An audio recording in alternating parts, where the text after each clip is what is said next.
नमस्कार साथियों, career classes Chopta के यूट्यूब चैनल पर आप सभी का स्वागत है। साथियों, आज हम टॉपिक करेंगे राज्यसभा। हरियाणा में राज्यसभा से जो क्वेश्चन बनने वाले हैं, टॉपिक रहेगा अपना राज्यसभा। इससे पहले हम हरियाणा के मुख्यमंत्री, हरियाणा की विधानसभा और हरियाणा के लोकसभा, इनके बारे में पढ़ चुके हैं। अगर आप इस चैनल पर नए हैं तो वो वीडियो भी देख सकते हैं, जिसका लिंक डिस्क्रिप्शन बॉक्स में दिया गया है। टॉपिक है अपना राज्यसभा।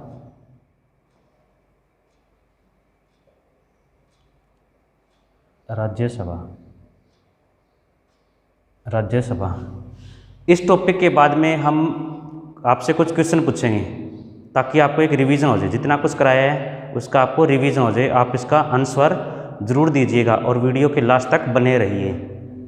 राज्यसभा, जैसे हमने पढ़ा था कि हरियाणा में विधानसभा या लोकसभा, उन दोनों के तो क्षेत्र होते हैं, लेकिन राज्यसभा का कोई क्षेत्र नहीं होता। जैसे हरियाणा में विधानसभा,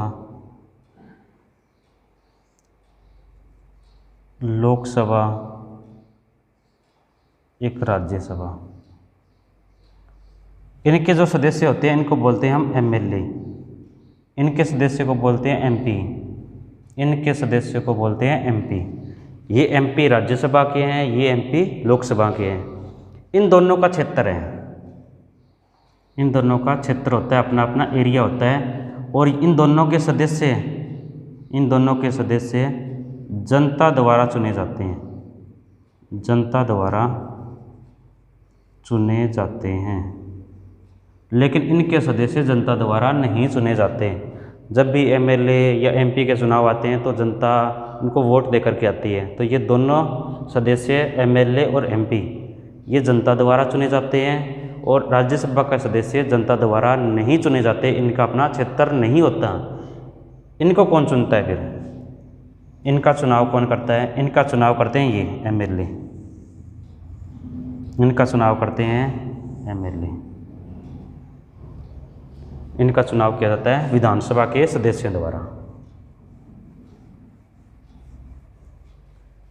जैसे हरियाणा की बात करें, हरियाणा में विधानसभा सीट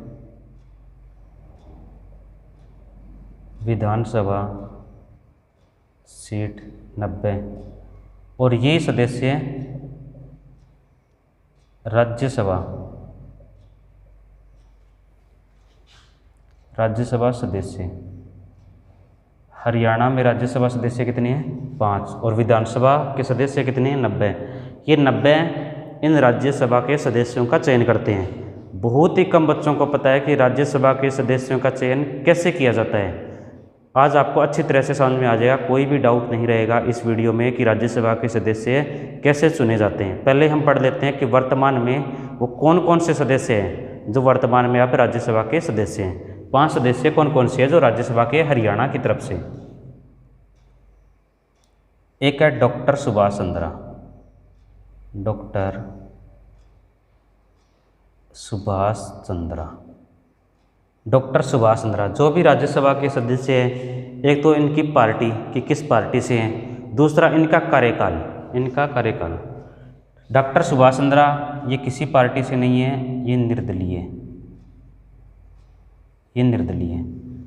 इनका जो कार्यकाल है वो 2016 से शुरू हुआ था और 2022 तक चलेगा।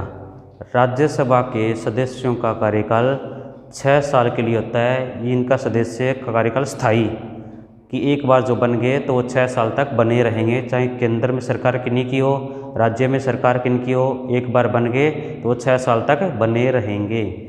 तो सुभाष चंद्रा 2016 में बने थे, वो 6 साल 2022 तक बने रहेंगे। दुष्यंत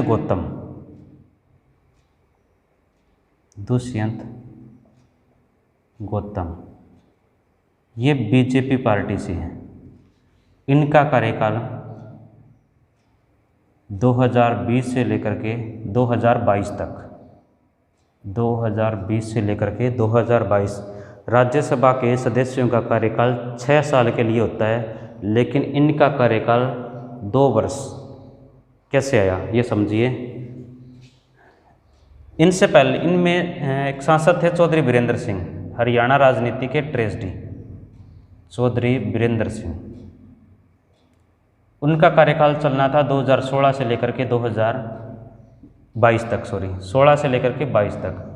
चौधरी वीरेंद्र सिंह हरियाणा राज्यसभा के सदस्य थे और इनका कार्यकाल 2016 से 2022 था। लेकिन जब 2019 के जो चुनाव आए तो इन्होंने अपने बेटे को लोकसभा का टिकट दिलवाया और इन्होंने राज्यसभा से इस्तीफ़ा दे दिया कि मैं राज्यसभा का सदस्य नहीं रहूँगा। तो 2019 में इन्होंने इस्तीफ़ा दे दिया। ये सीट क्या होगी, इस्तीफ़ा देने के बाद में खाली होगी, वैकेंट हो गई। और इस सीट को भरने के लिए कौन आए हैं फिर, दुष्यंत गौतम को चुना गया है। कार्यकाल कितना रहेगा, 22 तक। 22 में फिर दोबारा चुनाव होंगे और ये आए हैं उपचुनाव के माध्यम से। उपचुनाव यहाँ पर उपचुनाव हुए हैं। चौधरी वीरेंद्र सिंह की सीट खाली होने की वजह से दुष्यंत गौतम को उपचुनाव के थ्रू 2 साल का कार्यकाल मिला है। अगले हैं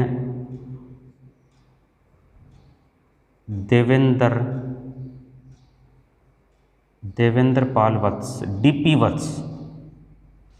देवेंद्र पाल वत्स, डीपी वत्स बीजेपी पार्टी से हैं। ये बने थे 2018 में और इनका कार्यकाल रहेगा 2024 तक, 6 साल के लिए।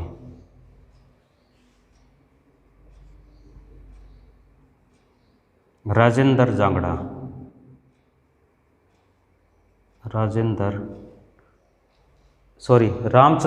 राजेंद्र नहीं, गलती से बता दिया, रामचंद्र जांगड़ा।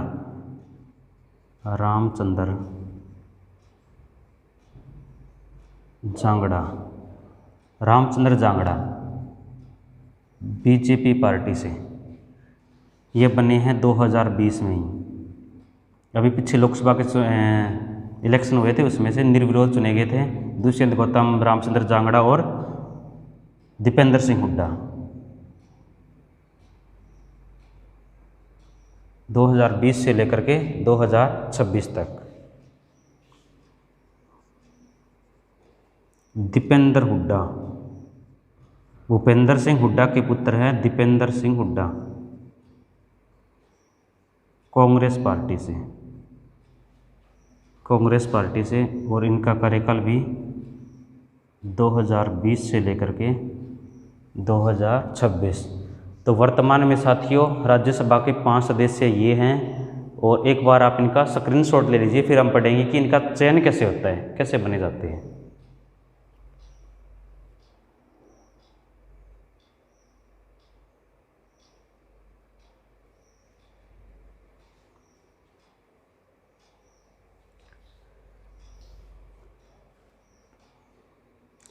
इनका चयन होता है विधानसभा के सदस्य, एमएलए द्वारा इनका चयन किया जाता है।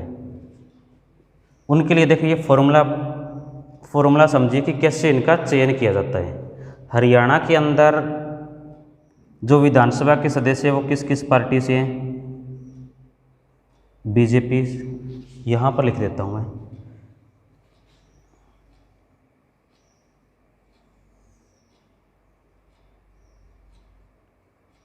बीजेपी पार्टी है जो एमएलए हैं, जेजेपी पार्टी से,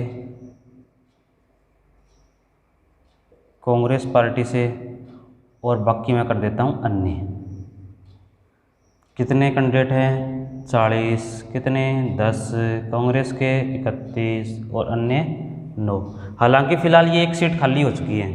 बड़ौदा विधानसभा क्षेत्र से कृष्ण हुड्डा जिनका निधन हो चुका है वो सीट खाली हो चुकी है। तो कांग्रेस के पास 31 से घट करके 30 हो चुके हैं। तो वहाँ उपचुनाव होंगे, जैसे ही लॉकडाउन वगैरह ख़त्म हो जाएगा सारा कुछ, तो वहाँ उपचुनाव होंगे। तो अब देखिए सिस्टम के कैसे चुने जाते हैं। अगर मान लीजिए एक सीट खाली है, एक सीट पर चुनाव कराने हैं, राज्यसभा में एक सीट पर चुनाव कराने हैं, कोई भी मान लो कि ये कैंडिडेट की जगह हमें चुनाव कराना है, तो कौन सी पार्टी का चुना जाएगा और कैसे चुना जाएगा, एक सीट पर चुनाव करने हैं। टोटल सीटें कितनी हैं विधानसभा की, 90। इसको भाग दे देंगे, कितनी जितनी सीट से चयन किया जाता है उतनी सीट से हम भाग दे देंगे और प्लस में एक जोड़ेंगे, प्लस में एक जोड़ेंगे, ये फॉर्मूला होता है। तो आंसर क्या है साथियों, 90/2 45। अब जो नीचे एक जोड़ा था अब यहाँ पर भी एक जोड़ दे देंगे, 46। 46 का मतलब है कि राज्यसभा की एक सीट का सदस्य, एक सदस्य चुनने के लिए किसी पार्टी को कितने विधायक की, कितने एमएलए की आवश्यकता होगी, 46 एमएलए की आवश्यकता होगी। दोबारा से देखिए कि राज्यसभा में एक सीट पर हमें वो सीट वैकेंट है, फिल करनी है। कैसे फिल करेंगे, ये हरियाणा में वर्तमान में कंडीशन है एमएलए की, विधानसभा की, जैसे बीजेपी, जेजेपी, कांग्रेस और अन्य पार्टी। 90 विधानसभा सीटें हैं, जितनी सीटों पर चयन होना है उसको डिवाइड कर देंगे, साथ में एक जोड़ देंगे, जो सीट है वो नीचे आएगी और साथ में एक जोड़ा जाएगा। आंसर क्या आएगा 45 और एक इसमें ही जोड़ा जाएगा, प्लस 2 बार होगा, एक बार नीचे प्लस होगा, एक बार पूर्ण उसमें संख्या आने के बाद में जोड़ा जाएगा। तो टोटल कितने आ गया संख्या 46। एक सदस्य, राज्यसभा के एक सदस्य की सीट भरने के लिए कितने एमएलए की आवश्यकता है, 46। तो 46 कहाँ से आएंगे, तो मान लीजिए एक सीट पर चुनाव होना है, इन दोनों का गठबंधन है, तो आसानी से राज्यसभा के सदस्य कौन भेज सकता है, बीजेपी और जेजेपी का संजय उम्मीदवार जो होगा वो उसमें राज्यसभा का सदस्य चुना जाएगा।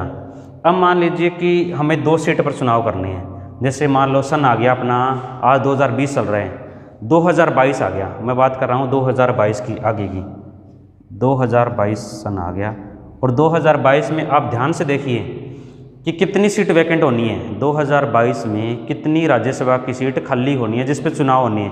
तो वो 2 सीटें हैं, कौन कौन सी है, एक तो सुभाष चंद्रा की और दूसरी कौन सी है, दुष्यंत गौतम की, जिनका कार्यकाल किस वर्ष पूरा हो रहा है, 2022 में। अब बात कर रहे हैं कि अब 2022 में, कि 2022 में 2 सीट पर चुनाव करनी है, 2 सीट पर राज्यसभा के सदस्य चुने जाने हैं। तो वो कैसे चुने जाएंगे, फॉर्मूला वही रहेगा, टोटल विधानसभा की सीटें 90, जितनी सीटें हैं डिवाइड में 2, जोड़ देंगे 1 प्लस 1, आंसर क्या रहने वाला है, आंसर क्या रहेगा 30, और 30 में कितना जोड़ देंगे हम, 1 जोड़ देंगे। तो number of candidate, number of MLA, यानी कि राज्यसभा के 2 सीटों पर, राज्यसभा के 2 सीटों पर चुनाव करने के लिए किसी भी पार्टी को कितने एमएलए होने ज़रूरी है, किसी पार्टी को कम से कम 31। अगर किसी पार्टी के 31 एमएलए हैं तो वो एक कैंडिडेट भेज सकता है, 31 से ज़्यादा है, 31 दूनी जो भी है तो 2 कैंडिडेट भेज सकता है। तो यहाँ पर अगर कंडीशन देखें कि 2022 में ये कंडीशन रहने वाली है, तो बीजेपी पार्टी की तरफ से या फिर दूसरी सांझी पार्टी की तरफ से या कांग्रेस पार्टी के सदस्य से कितने सदस्य राज्यसभा में चुने जाएंगे। तो मान लीजिए कि 2 सीटें खाली हो रही हैं, 31 एमएलए की आवश्यकता है, तो कांग्रेस अपना 1 सदस्य भेज सकता है आसानी से, बीजेपी आसानी से अपना 1 सदस्य राज्यसभा में भेज सकती है। अगर राज्यसभा के 2 सीट खाली होती है इस कंडीशन पर, तो राज्यसभा में 1 कैंडिडेट जाएगा बीजेपी पार्टी से और 1 कैंडिडेट जाएगा कांग्रेस पार्टी से। अब साथियों आप मुझे बताएं कमेंट करके कि मान लो 3 सीटों पे चुनाव एक साथ करवाने, हमें 3 सीटों पे चुनाव एक साथ करवाने पड़ जाए, 3 सीट पर चुनाव करवाने पड़ जाए, तो एक पार्टी को कितने एमएलए की आवश्यकता होगी वो आप हमें बताएंगे। 4 सीट खाली हो जाए तब किसी पार्टी को कितने एमएलए चाहिए और कौन कौन सी पार्टी वो भेज सकती है राज्यसभा के सदस्य बना करके। अगर 5 सीट, 5 सीटों पर इकट्ठे चुनाव हो जाएं तो क्या कंडीशन रहने वाली है। तो आप इस तीनों का आंसर 3 सीट पर, 4 सीट पर, 5 सीट पर आप हमें कमेंट करके ज़रूर बताइए। मैं कमेंट पढ़ूंगा और देखूंगा कि किसका आंसर सही है, किसका आंसर सही नहीं है। फॉर्मूला आपको पता चल ही गया है। 1 सीट पर मैंने आपको बता दिया, 2 सीट पर वही सेम प्रोसीजर रहेगा, ऐसे ही 3 सीट पर, 4 सीट पर और 5 सीट पर। तो ये सिस्टम रहता है कि राज्यसभा के सदस्य कैसे चुने जाते हैं। और इसी तरह से जैसे पढ़ा जाता है कि राज्यसभा के सदस्य हर 2 साल बाद में हर 2 साल बाद में 1/3 सदस्य रिटायर होते हैं। तो इनका प्रोसीजर यही है कि जब 2022 आएगा तो ये 2 सीट खाली, 24 आएगा तो ये सीट खाली, 26 आएगा तो 2 सीट खाली, 28 आएगा तो यहाँ जो 2 बनेंगे वो खाली, 30 आएगा तो यहाँ खाली, 32 आएगा तो ये खाली। तो रोटेशन चलता रहता है। हर 2 साल बाद में 1/3 सदस्य राज्यसभा के रिटायर होते हैं। उम्मीद करता हूँ कि आपको ये अच्छे से समझ में आ गया होगा। अगर नहीं आया तो कमेंट करके जरूर बताएं कि कहाँ पर आपको प्रॉब्लम आई है समझने में। एक बार इनका साथियों स्क्रीनशॉट ले लीजिए ताकि आपको ये फॉर्मूला अच्छे से समझ में आ जाए।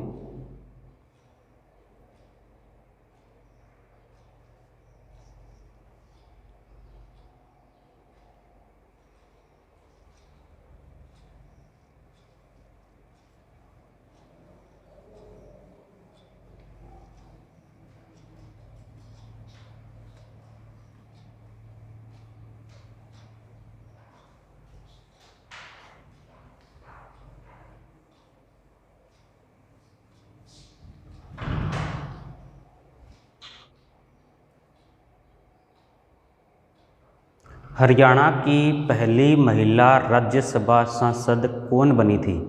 जैसे हमने पहले विधानसभा में पढ़ा था, लोकसभा में पढ़ा कि हरियाणा की पहली महिला एमएलए। तो साथियों कमेंट करके बताना हरियाणा की पहली महिला एमएलए कौन थी। हरियाणा की पहली महिला लोकसभा सांसद एमपी लोकसभा की कौन थी। इसी तरह से हम पढ़ेंगे हरियाणा की पहली महिला राज्यसभा सांसद। तो दोनों हैं, विधानसभा की और लोकसभा की। वो आप कमेंट करके बताएं कि पहली महिला सदस्य कौन थी। विधानसभा की पहली महिला सदस्य कौन थी, लोकसभा की पहली महिला सदस्य कौन थी, और अब मैं बताऊंगा आपको राज्यसभा की पहली महिला सदस्य। हरियाणा में राज्यसभा की पहली महिला सदस्य हरियाणा की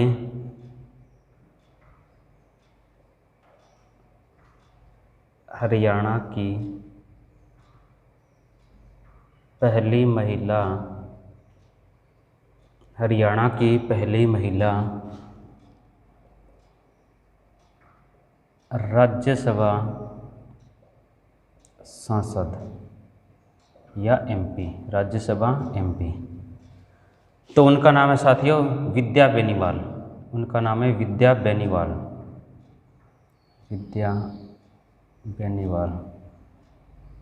विद्या बेनीवाल का संबंध किस ज़िले से है? तो इनका संबंध है सिरसा ज़िले के गांव दड़बा कला। यह गांव दड़बा कला, और गांव दड़बा कला किस ज़िले में आता है? तो वो ज़िला है सिरसा।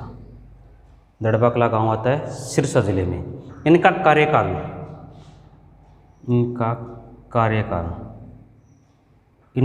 रहा है 1990 से लेकर के 96, 6 साल का कार्यकाल।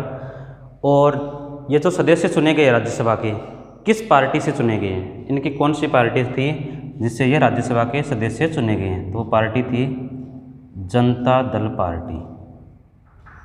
जनता दल पार्टी। तो साथियों ये भी आप नोट कर लीजिए, इनका स्क्रीनशॉट ले लीजिए।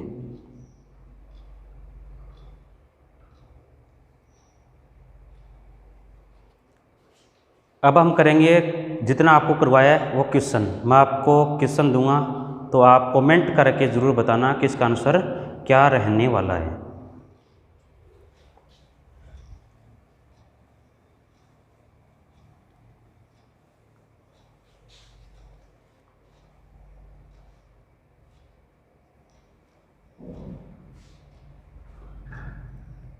क्वेश्चन है आपका हरियाणा के एकमात्र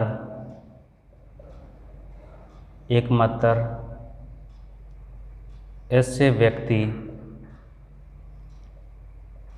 जो हरियाणा के मुख्यमंत्री वह दूसरे राज्य के राज्यपाल बने। वह दूसरे राज्य के राज्यपाल बने। कि हरियाणा का वह व्यक्ति जो हरियाणा का मुख्यमंत्री भी बन चुका है और किसी दूसरे राज्य का राज्यपाल भी बन चुका है। एकमात्र ऐसा व्यक्ति है वो हरियाणा का मुख्यमंत्री बन चुका है और किसी दूसरे राज्य का राज्यपाल भी रह चुका है। तो इसका आंसर आपको जरूर देना है, आपको सब कुछ करवाया हुआ है। हरियाणा की सबसे छोटी विधानसभा सीट कौन सी है? हरियाणा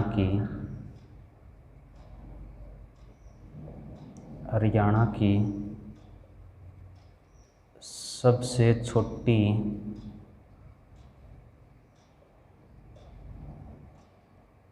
हरियाणा की सबसे छोटी विधानसभा सीट जनसंख्या की दृष्टि से, दोनों तरह से बताया था, क्षेत्रफल में कौन सी है और जनसंख्या में कौन सी है। तो आपको बताना है हरियाणा की सबसे छोटी विधानसभा सीट जनसंख्या की दृष्टि से कौन सी है, सीट कौन सी है।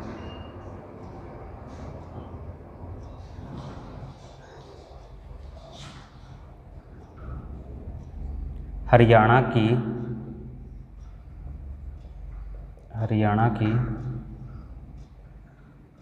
सबसे बड़ी लोकसभा सीट, हरियाणा की सबसे बड़ी लोकसभा सीट बतानी है, वो भी जनसंख्या की दृष्टि से कौन सी है। हरियाणा की सबसे बड़ी लोकसभा सीट कौन सी है जनसंख्या की दृष्टि से। हरियाणा की सबसे बड़ी लोकसभा सीट जनसंख्या की दृष्टि से कौन सी है। वर्तमान में हरियाणा के कानून मंत्री कौन है? वर्तमान में हरियाणा के कानून मंत्री, वर्तमान में हरियाणा के कानून मंत्री कौन हैं? वर्तमान में हरियाणा के कानून मंत्री कौन हैं? हरियाणा में अब तक कुल कितनी महिला स्पीकर बनी हैं? हरियाणा में अब तक कुल कितनी महिला विधानसभा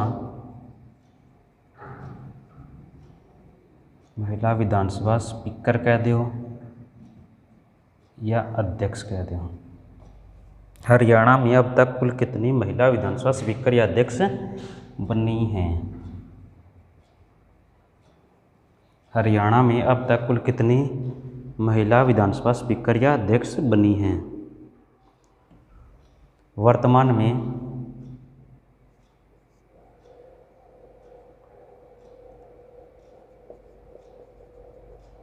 वर्तमान में हरियाणा विधानसभा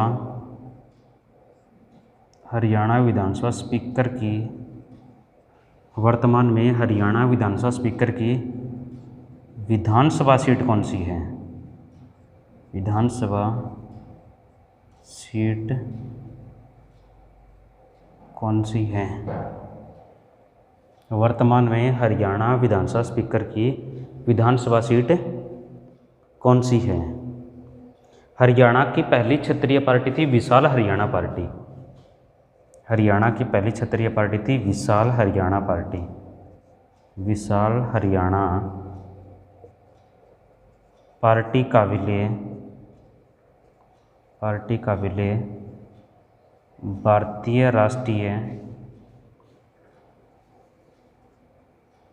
राष्ट्रीय कांग्रेस पार्टी में, भारतीय राष्ट्रीय कांग्रेस पार्टी में कब हुआ? विशाल हरियाणा पार्टी का विलय भारतीय राष्ट्रीय कांग्रेस पार्टी में कब हुआ?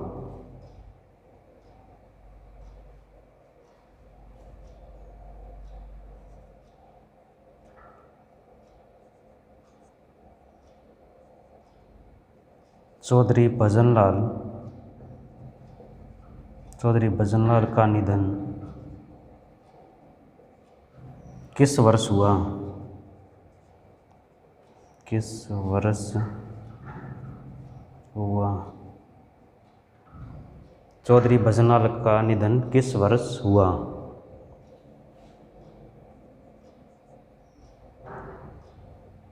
हरियाणा में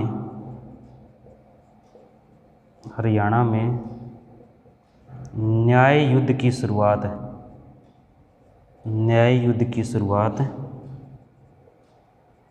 हरियाणा में न्याय युद्ध की शुरुआत किसने की? हरियाणा में न्याय युद्ध की शुरुआत किसने की? तो सभी साथी एक बार इनका स्क्रीनशॉट ले लें।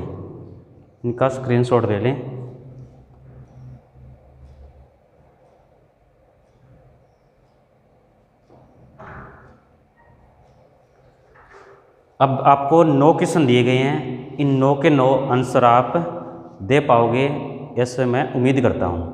तो वो क्वेश्चन हरियाणा के, दोबारा रिपीट कर रहा हूँ, कौन कौन से हैं। हरियाणा के एक ही ऐसे व्यक्ति बने हैं जो हरियाणा के मुख्यमंत्री बने हैं और किसी राज्य के राज्यपाल भी रहे हैं।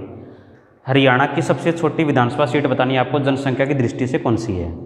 हरियाणा की सबसे बड़ी लोकसभा की सीट बतानी है जनसंख्या की दृष्टि से कौन सी है। वर्तमान में हरियाणा के कानून मंत्री कौन है। अब तक कुल कितनी महिला स्पीकर, यहाँ पर टोटल स्पीकर की बात नहीं हो रही, यहाँ पर टोटल महिला स्पीकर की बात हो रही है कि कुल कितनी बनी हैं। वर्तमान में जो हरियाणा विधानसभा के स्पीकर है, तो साथ में आप स्पीकर का नाम भी बताओ तो बहुत बढ़िया है कि वो स्पीकर कौन है, स्पीकर और उनकी विधानसभा सीट कौन सी है। हरियाणा की पहली क्षेत्रीय पार्टी थी, उसका विलय कांग्रेस पार्टी में कब हुआ था। हरियाणा राजनीति के चाणक्य चौधरी भजनलाल जो पूर्व मुख्यमंत्री रह चुके हैं, उनका निधन किस वर्ष हुआ। और हरियाणा में न्याय युद्ध की शुरुआत किसने की। तो ये सभी साथी आप कमेंट करके ज़रूर बताइए कि इनका आंसर क्या रहेगा। मैं सभी के कमेंट्स पढ़ूंगा और देखूंगा कि किन का आंसर सही रहता है। और अगर आपको ये वीडियो अच्छी लगी हो तो इसको ज़्यादा से ज़्यादा शेयर कीजिए और तब तक के लिए नेक्स्ट वीडियो के लिए बने रहिए। धन्यवाद। एक इनका जो आंसर रहेगा इन क्वेश्चन का वो मैं अगली वीडियो में बता दूंगा, ताकि आपको अच्छे से और पता चल जाए। जिनको पता है वो पहले ही कमेंट करके बताएं। धन्यवाद साथियों।